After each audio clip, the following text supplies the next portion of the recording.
Hey, it's Dave Bauer. And this is Brian Mertens, and you're listening to Rewilding Conversations. Yes, Dave Bauer, Brian Martins, how are you? Good.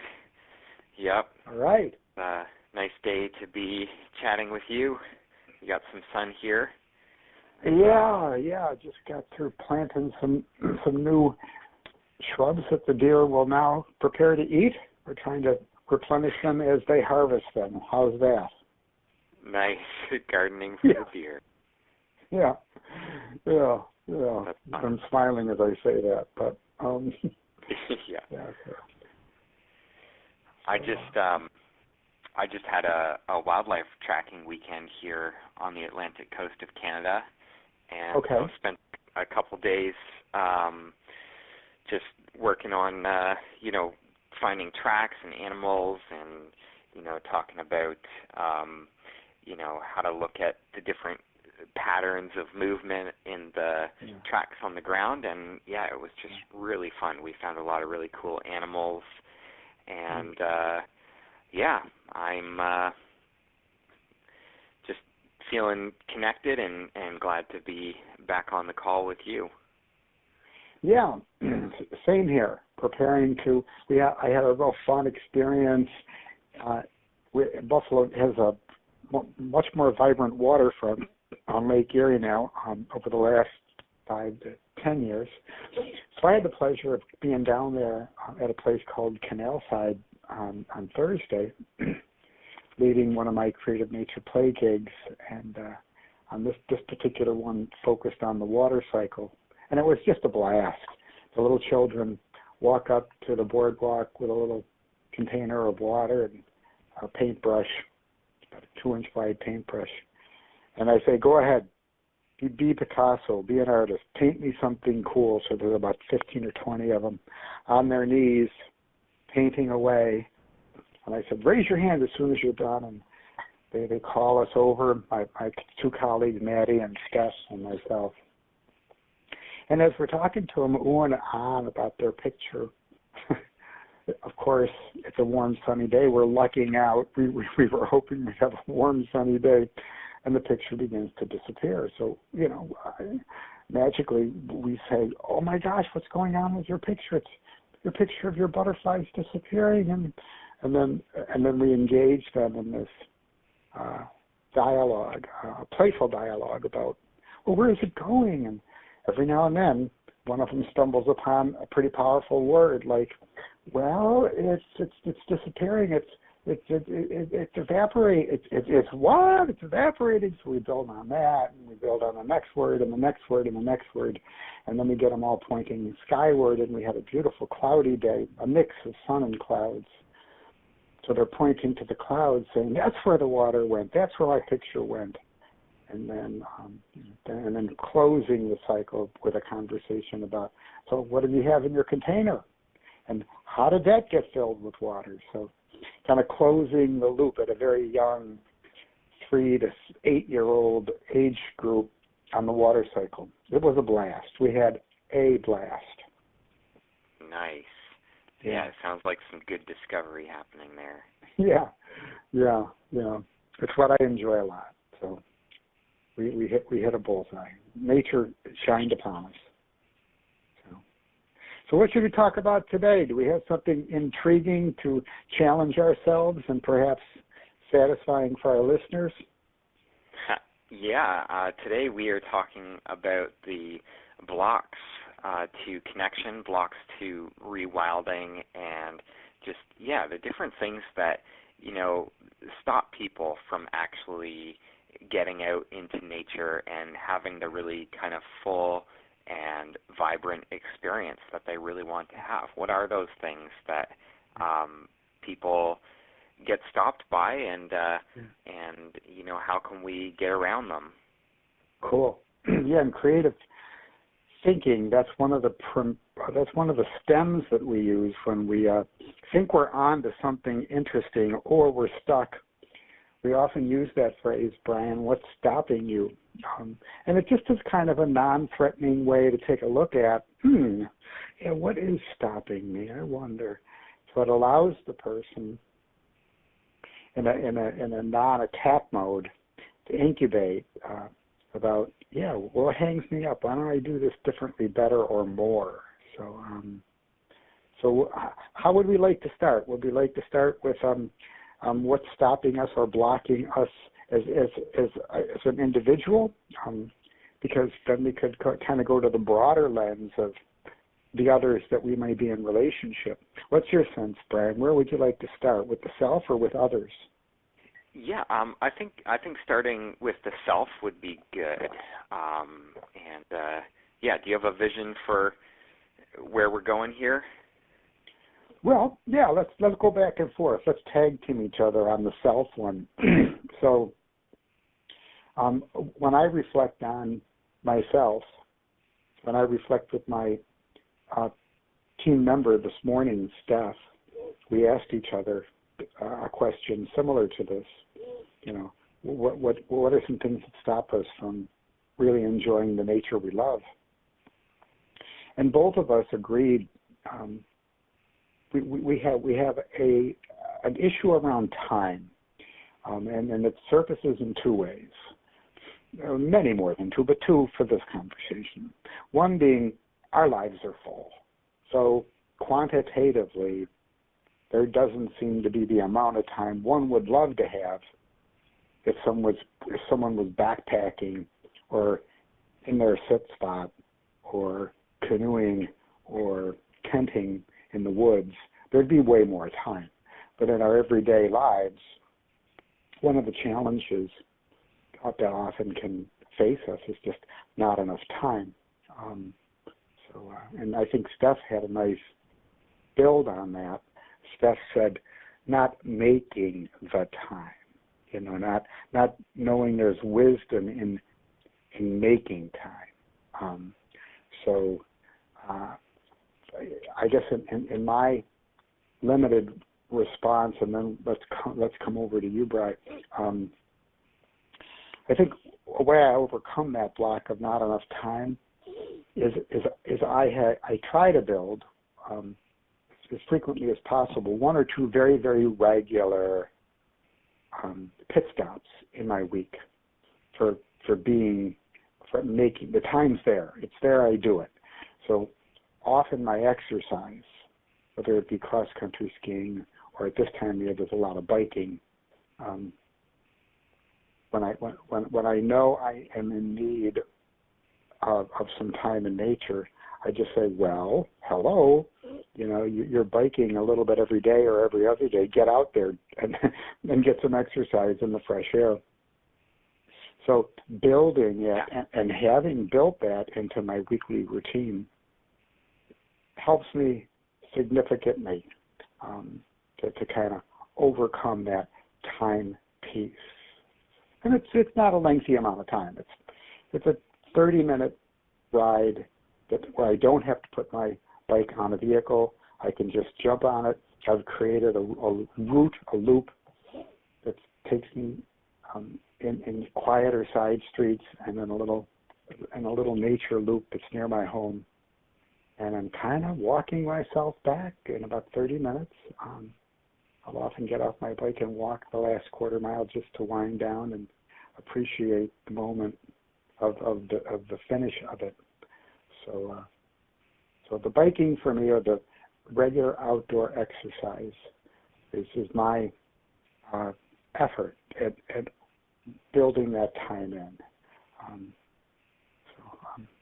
How about for you? Is there something that comes up for you to address that not enough time piece? Yeah, that's a big one. It's definitely one of the ones that I hear most commonly is, just, I don't have enough time or wanting more time. And so I think, what you just mentioned is definitely one of my go-to strategies, where you're taking something that you normally might do inside or you normally might not think of as an opportunity to get into nature, and you're just doing it outside instead, and that can actually really create some great opportunities in those little moments where, you catch a bird in the corner of your eye and you get an opportunity to see something that you wouldn't have otherwise seen. And so things like, whenever possible, I try to, eat meals outside, because it's just such a great way to, have your senses open, and that's time you're going to be eating anyways. So why not do it outside? And that's, going to give you more of an opportunity to be out there. And it's amazing how much you can learn, in the course of a meal, just, eating and kind of having nature in the background, birds and, the weather and all that kind of stuff. I mean, you don't want to be out there in, like, extreme weather, but, like clouds and different sun patterns moving through.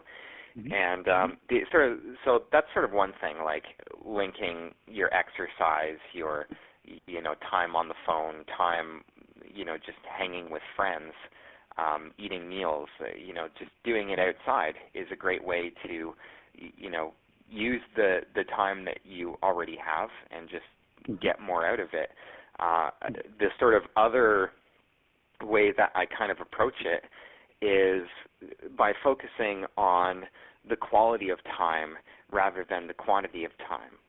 And it's sort of this thing where I think a lot of people underestimate just how much potential there is in little short 5 to 10 minute excursions outside to sit in the garden and open up your senses and just really tune in as deeply as you possibly can. And if you focus on not so much needing to go out into the wilderness for a 2-hour hike every time you want to connect with nature, if nature connection really starts inside with your own attitude and your own ability to observe and get tuned in. And that's something that you can carry with you and that you can do with as little as 5 to 10 minutes.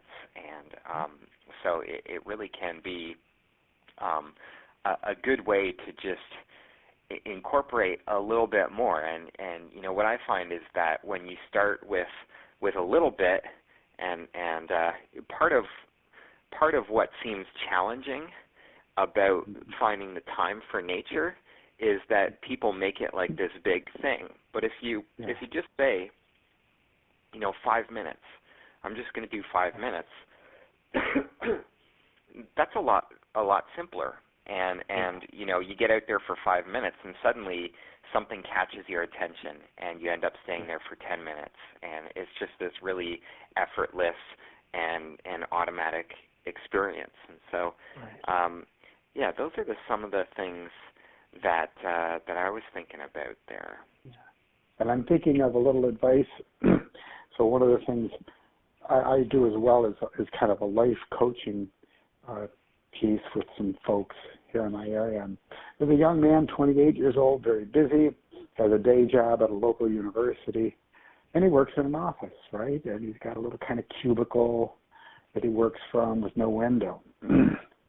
So one of the ways that he and I agreed that he would try to connect with nature, to let go of some of the baggage that he accumulates during the morning and afternoon, is to physically stand up, go to a window, go someplace where there's a window, ideally outside the confines of his department office, because there's windows all over the place. Wherever you are, there's often, if you're stuck in a building, get to a window, preferably a window where it isn't real frenetic and you've got a little time to look with a little bit of a view, and then just be there. Try to be in that light. Look out, and what are you seeing? If you can't open the window and feel the breeze. So, and this builds on your 5-minute nature immersion. If literally getting outside is pretty tricky, then get as close to outside as you can. Get to an opening in the structure. I guess we could call those windows, and at least do something creative near that window, like watch, observe, breathe. Roll your shoulders a few times and let go of some of the accumulated stress. and the natural light and the view of the outside heals you. There's a tremendous amount of really easy research to find where they've done studies in hospitals where if someone has a window, where outside the window is sky, water, or a tree. So sky, water, or a tree. The healing in those rooms, the need for pain medication in those rooms, in large studies have shown they do better. They're out in shorter numbers of days, they require less pain medication, and they kind of hit call buttons less frequently for nurses because of that native connection to the 5-minute nature break. So it's there. We can do it. We can do it. It's doable. Yeah. Yeah. That's so great. I mean, it seems like so much of this is just about, just having clarity about why you want to go and connect with nature. Why do you really want to be in your senses and have that experience? Because I think if the motivation is really there, if you're really clear about what are the benefits that you want for yourself as a result of doing it, it makes it easier for you to just kind of make a commitment to creating the space. It makes it important, and there's so many different ways that that you can get in your daily dose of nature, and So one of the things all of us can relate to, you and I and all our listeners, is this sense of feeling alone in the world. Here we are on a planet of an exploding population of humans with no seeming end in sight to that population explosion. So there's plenty of us. So why are so many of us feeling this piece about being alone? And I think it's a real feeling. There's a lot of isolation in the world. We know that. We're feeling isolated. So I guess I'm curious. Let's start with you on this one, and then I'll tag off of you perhaps. So that block of feeling alone, like no one to share a story or a question or an interest, have you found something that helps you move through that block? Yeah. I mean, for me, like just reflecting back on my own experience when I was getting into different nature skills and wanting to learn tracking and bird language, and there was all this, I wanted to be a mentor, and I wanted to be connected with people who, cared about the environment and just had that level of awareness that I was seeking to create in my life. And it can be really challenging. Like if you're having a really conscious and intentional attitude towards the senses and maybe certain skills, and nobody else in your life shares that, it can be like a little bit discouraging. And it's definitely, you learn faster by being connected with a community. And so I think part of this for me, what I think about is, just finding ways to actually, it is possible to use technology in a way that disconnects us and makes us feel isolated. And, with the world growing so fast, it can have that result. But on the other hand, with the right care and attention, with the right focus, you can very effectively use technology to stay very connected with people. And, I do this. This is something that I guess I don't know if I'm just passionate about it or, I just know that I need people to talk to about nature. I need people to share my bird language stories with. It's an essential part of my own learning process that I learn best when I'm engaging with real people and talking. And so I use things like Skype and the phone and just to stay in touch with people. I have a few what I would call like naturalist friends who anytime that I have something that I need to explore and reflect on, I can call up any of these people, and I know that they're not gonna like think I'm weird for wanting to talk about birds for an hour, and they're gonna be right there with me, listening to my story. And I think so much of that is like traditionally in human cultures, if we go back thousands of years, this is the kind of stuff that people would talk about. They'd be like, "Oh man, I went tracking this weekend and I found mouse tracks, vole tracks, and shrew tracks all right next to each other in this one small little area." And it was really cool because I got to compare how all the tracks related to each other and really see the difference, just how much smaller shrew tracks are compared to the others. And those sorts of conversations, that's how knowledge gets passed back and forth. It's through those stories. And so I'm just thinking about, like, for anyone who's like really wanting community and more people to share nature with, I just look at creating different opportunities from all different angles, and that definitely includes technology. Feel free to go on Rewilding Conversations Facebook and share your stories. That's a great way to just get some engagement on that. And but I'll pass it over to you because I'm curious what you're gonna say next here. Well, I love your idea of taking what can be an isolating experience, social media, one way, whatever, but using it synergistically, so tweaking it and posting a comment and then going to websites where people post comments, and then there's comments to comments. Look for those kind of portals in your technology and social media conversations, because it can feel too much one way. It can feel like you're not getting enough back to replenish you. I think taking initiative is really important, and taking initiative requires a little bit of risk.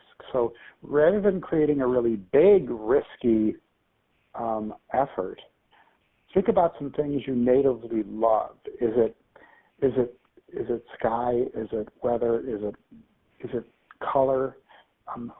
What fills you with pleasure and joy? Is it smell? Is it taste? Is it sound? Do a little sensual assessment of what do you love about those aspects of your being, and then let's say it's sound. Let's say you love music. Let's say you have a natural affinity for sound. Then build on that. Build on the sound piece so that the isolation that you may be experiencing, there's bazillions of sounds in nature. Listen to the wind in the trees. Listen to the wildlife in the early morning and in the late evening. Listen to music that has wildlife embedded into it. Do searches for music that is nature-based music. Let it stream a little bit during your day. You can create 10-minute streaming immersions of nature sounds and build that into your routine.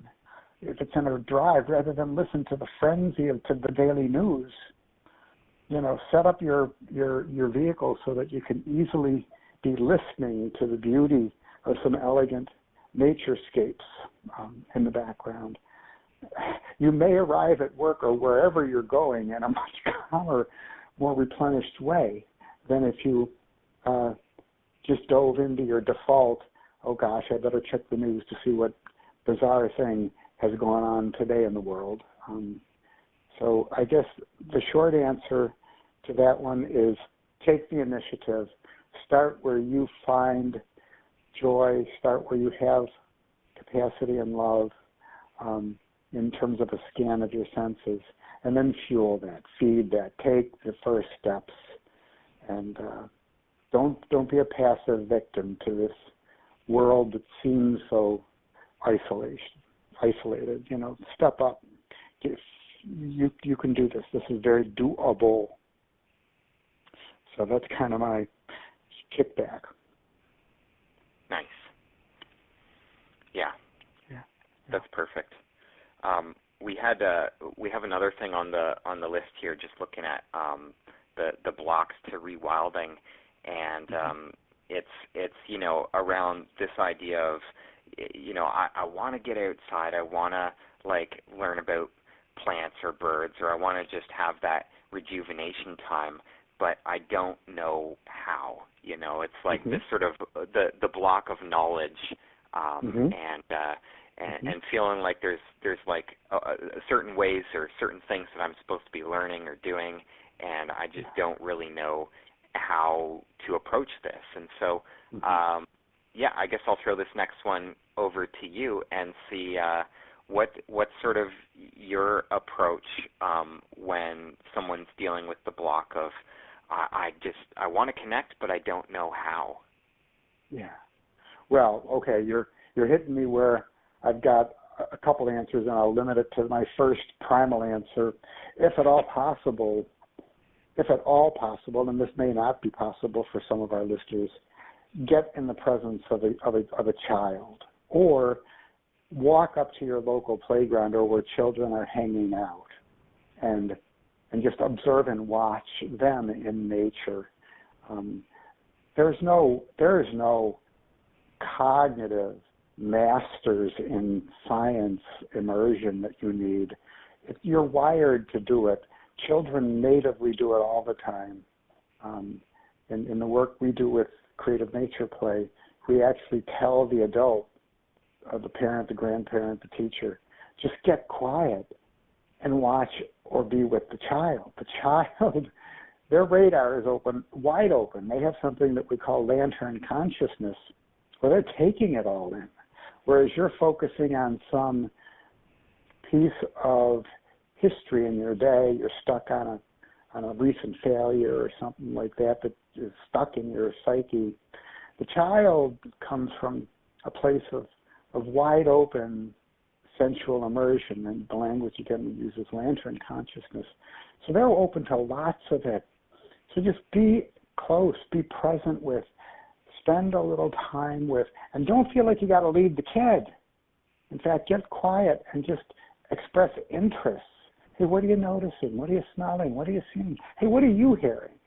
Or, and just get curious.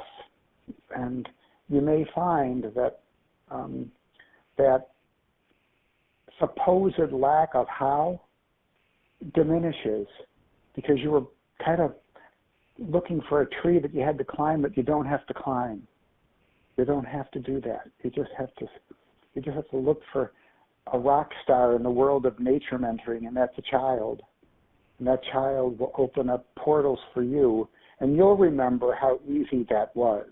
Because I think fortunately many of us are blessed with memories of, oh my gosh, yeah, I remember that one time when I fell into the creek, or when I picked up my first crayfish. And that may have freaked somebody out, but it may not freak everybody out. I guess I have to be a little careful with the examples I use. Sri and Kai, my grandchildren, they'll dig and discover a worm, and they instantly are grabbing that worm. And it's wiggling all over the place, and they like the way it feels in their hands. Whereas most adults would freak and, get weird around touching the worm. The child reminds us that tactile experience with nature that is not going to harm you, may be very, very satisfying and healing. I have many others, but I'm going to limit it to that one for now and see where you go with this one in terms of having that block of not feeling like you don't know how. Right. Yeah, this is one of my favorite blocks. It's kind of funny to say it that way because Sure. it's sort of like finding joy in something that gives people problems. But I guess, for me, it's the reason I like this one so much is because I find that it usually just stems from people just thinking that nature connection is more complicated than it actually is. And, in my experience, you really don't have to do anything like specialized. You don't have to know anything about plants or birds or trees in order to just go outside and use your senses to pay attention and explore. And it's kind of like when I sort of break it down, really, whether you're a total beginner or if you're already somewhat advanced as far as your own practices and learning journey, I would say the number one thing, the bare bones practice, the only thing you need to know in order to get to that next level is step one, go outside. Step two, use your eyes, ears, use all your senses to engage and observe and watch things, listen to what's happening around you. And then, step three, I would put this in the ideal situation, you can come back and actually share in conversation with someone what you experienced. And, if you just do that, then you're going to have some new experiences and you're going to find yourself feeling connections starting to form. And that's the one thing that I think I would probably emphasize, just, if, not to be too attached to trying to do it right. Don't try to get any particular knowledge. Don't put the knowledge before the connection, because just being out there and lead with the experience, and the knowledge will definitely follow. The knowledge goes in there, as you practice. Yeah. So, I know with the art of mindfulness, I have the honor and pleasure of teaching a fall mindfulness class to one of the local girls' high school classes on Wednesdays, and one of the blocks to mindfulness is a block to nature immersion, and it's the inner critic pops up, like I'm not doing it right, or there's a right way to do it, and it is less about a right way to do it, and it is more about what you just said. Number one, begin to do it, whatever it is for you. So if it is taking a piece of scrap paper and doodling with colored pencils or watercolor, if art is something that you enjoy doing and you're not a rock star, but you do enjoy it, then just be in some natural light and start playing with a artist sketch pad and watercolors or colored pencils, and immerse yourself in some unstructured play in that way. And in time, because you are refreshed and you're cleansed because of the experience, you will naturally come back to it. You will know that this didn't cost anything, and this was natively very healthy for you. And then, as you said, with great wisdom, I think, Brian, share it. Find a way to share something with another, because when you share it, especially when it's recently done or recently enjoyed, that deepens the neural plastic circuitry in your brain, so that you're much more likely to do that again because you took the time to share it in some small way, verbally, through a piece of an Instagram post, share it in some way where sharing is real and authentic. Or if you see somebody else sharing something cool, then like it, because that's when you are the reciprocal person on the sharing end. Maybe you didn't initiate the share, but you close the loop by liking something. That's sharing. That replenishes you. That brings you a quiet amount of joy when you recognize somebody else's joy or testimony or experience. So I think we're stumbling upon some really rich soil for both you and I today, reminding ourselves and for people listening in that this is really very, very easy and light topic that we're talking about. What appeared to be a heavy lift, oh, what's stopping us? Oh, what are the blocks? When you get to having a live conversation with someone about it, as you and I are, the heaviness dissolves and it becomes more, oh wow, it's way easier than I thought. Yeah, let's do it. Right. So the share piece, I think, is really I'm glad it came up. I'm glad you brought it up. Yeah, and I think the thing that what you just said just made me sort of think about is, we're sort of examining this topic of what actually blocks people from getting outside, connecting with nature, going deeper on their journey into the natural world. And I think sort of the overarching message that we're trying to share with all these different specific examples is that, and this is really my firm belief, is that no matter what you think is stopping you from moving forward, taking that next step, getting to that deeper level on, the journey that you're on into nature, no matter what you think is stopping you, there is a solution. I really do believe that. And I think that alone, just having that in the back of your mind, that alone just sort of starts to point you in the direction, well, let's just imagine that that's true. If that is true, then what could it possibly be? And it just it starts to get your mind thinking in the direction of solving a problem and thinking about creative solutions so that, no matter what you might be working on, there's ways for you to start moving forward in small ways and big ways. And, I think there's so much potential in every different area that we've talked about. A fair number of our listeners may be urban. They may be city dwellers and feel, because of their residential location, that they have a block built into their life, that an anchor built into their life. And how about if each of us took a stab at, for those that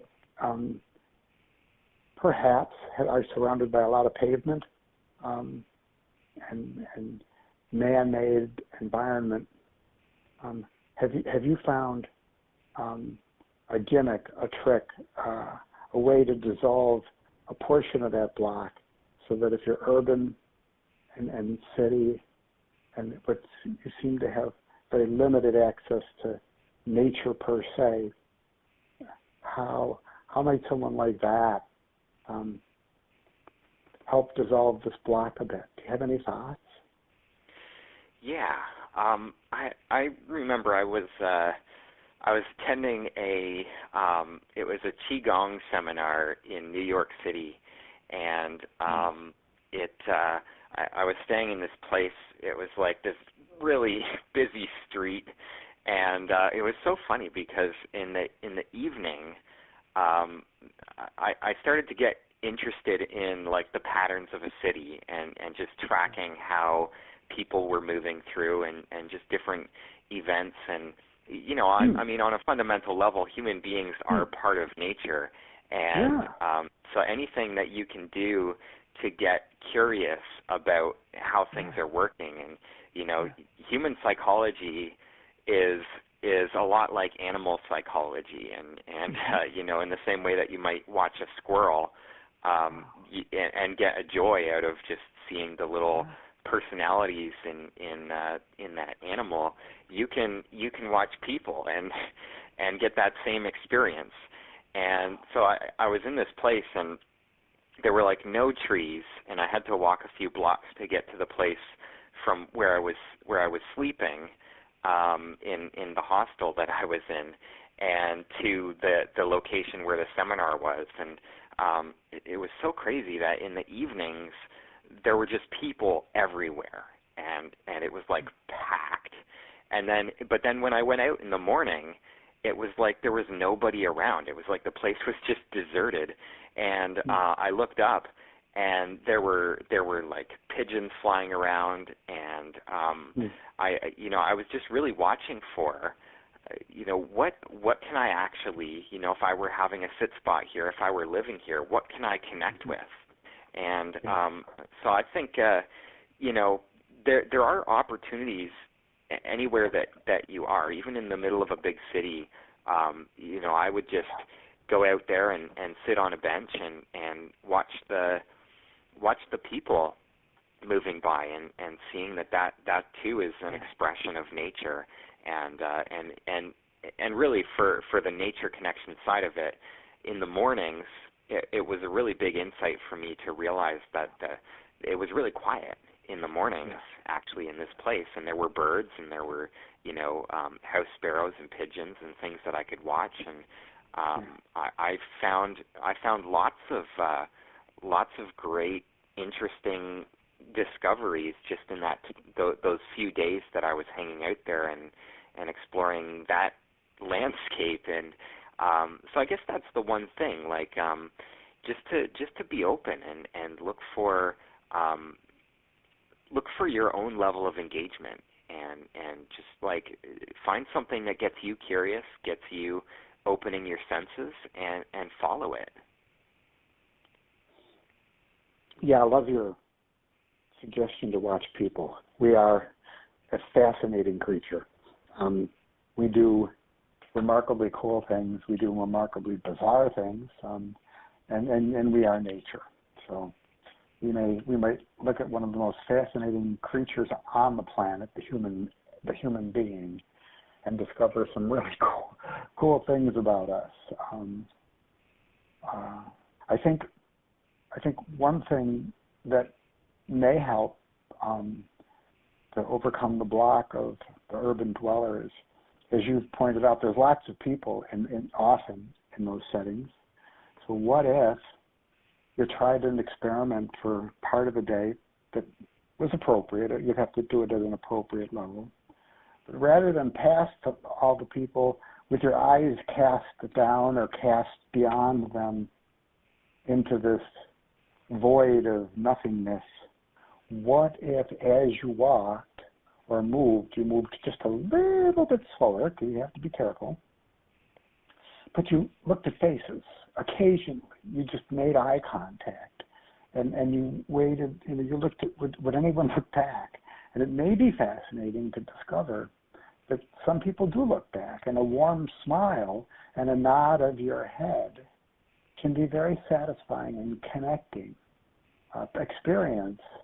And yet, because we typically don't take the time to make eye contact or facial contact, we miss these perhaps hundreds of opportunities to connect, and there's tremendous expression and spontaneity in the human eye and the human face if one seeks it.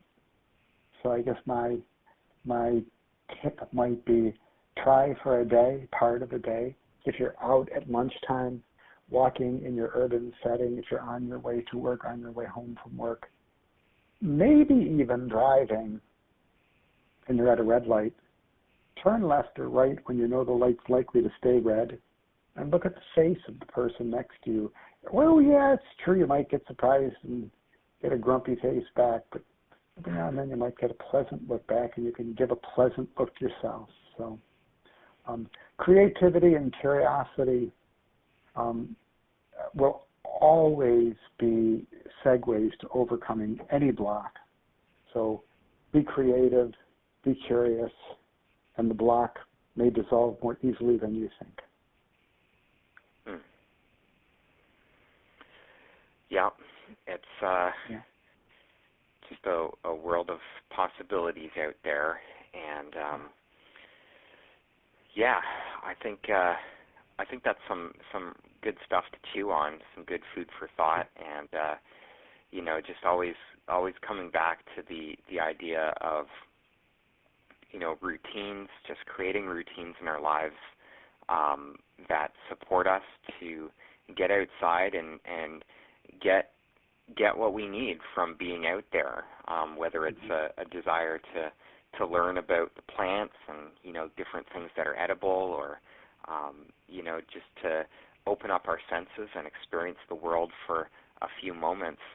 I really think that the more we look for those opportunities, the more they show up. And so, I guess one question that I wanted to throw out here, just as we're probably finishing up, we didn't really actually get into the blocks that mentors experience, when you're working with people as a mentor. There's like this whole different set of things that come up, because you're working with students and they have things like fears, and the bugs get to them, and this sometimes people lack in, your student might be lacking in the inspiration, and there's this whole other set of challenges that come up when you're wanting to help others connect with nature. And so we'll have to talk about those another time. But for now, I just wanted to throw it out there as something for us to reflect on, is, as you're listening to this, what is your unique style of solving blocks? I think it's different for everyone. Everyone has, there's all these different challenges, and everyone has their own unique ways, their own unique creative solutions for getting by them. What works for me might not necessarily work for you. And so I think the more that we, as people who are connecting ourselves with nature and connecting others with nature, the more that we reflect and get clear about our style of mentoring others through those blocks, that everyone has their own unique approach. And so, I just wanted to invite that and as like a reflection question, something to think about. And I'll see. What are you thinking about, Dave, as we're getting closer to the end here? Well, I'm needing some coaching from the listeners. I'm hoping that we have one listener out there that's curious enough, because I'm reading a really wonderful book that I won't bore you with the title right now. I'll come back to it another time. But in the book, it basically says that we live in a time of remarkable accelerations and information immersion overload. We live in a time where accessing information is not the problem. What's really the challenge is building community, building a relationship, the building piece. We can take things apart and we can take things down very rapidly. I mean, just take a look at what we're doing to the planet. We're kind of doing a pretty efficient job, the human species, of taking it apart and degrading it. The real challenge is building it back up, restoring. So if any of our listeners, if even one listener could find a way to communicate to us, maybe through the Rewilding Conversations Facebook page, and say, hey, what I find works for restoring, for rebuilding, for creating relationship with either other people, with nature, the building, the restoring, this is it. And to the degree you and I, Brian, can facilitate, can be a part of that, I would find great satisfaction. And it's out there. There's people that have fabulously great ideas. And if they could just say, okay, yep, I'm taking 30 minutes or 30 seconds, I'm taking 90 seconds, I'm jumping on, I don't have a Facebook account, heck with it. I'll create a short Facebook account, even if I never use it again. And I'll go on Rewilding Conversations, and I'll say, hey, Brian and Dave, I just listened to your last podcast on the blocks and overcoming your what's stopping you. And what I have found works, or what worked one time for me, is boom, boom, and sharing it. This is where we're at as a species, folks. To the degree we don't do that, to the degree we say we're too busy to do that, to share what's working and the restoring in the building, then we can't complain too loudly, because we are the solution. Each one of you listening is the solution, and only if you share, only if you come out, only if you give back to the community with some novel thing that you're holding. You've got a diamond in the rough. Let the diamond shine. So come back, share, and Brian and I will be there seeking your advice, seeking your wisdom, because collectively, I assure you, you guys are way wiser than Brian and I. So talk to us in some way that works. Thanks. Yeah, definitely. I don't really have too much more to add to that. It seems like a perfect way to sort of wrap things up here. What do you think? Cool. All right. Well, I'm just signing off then, and thanking all those that are listening, and sitting with anticipation, hoping in anticipation that we have a community that begins to connect and get to know each other in a vibrant way. That's my wish.